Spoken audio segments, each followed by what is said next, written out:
దీనమ్మ ఏదైనా కోచింగ్ చేసిన ఐపీఎస్ ఐఏఎస్ అయ్యేదాన్ని నేను ఈ పాటికి. చూసారు కదా నా ఎగ్జైట్మెంట్ ఎంత ఉండేనో కేక్ చేయడానికి.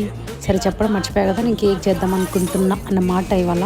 సో ఇవాళ ఎలాగైనా కేక్ చేసేద్దాం అని చెప్పేసి హడావుడిగా మొత్తం ప్రిపేర్ చేసేసిన. కానీ పొరపాటును కూడా మనకు లెక్కలు రాదు కదా. చూసారు కదా నా ఫేస్ మామూలు డిసప్పాయింట్ కాదనమాట చేసేటప్పుడు. ఆయన తగ్గేదే లేదనమాట. స్టార్ట్ చేసిన తర్వాత మధ్యలో ఆపేదేలే. అసలు మ్యాటర్ ఏంటంటే కేక్ ఎలా చెయ్యాలో అని చెప్పి చాట్ జీపీటీలో చూసాను అనమాట.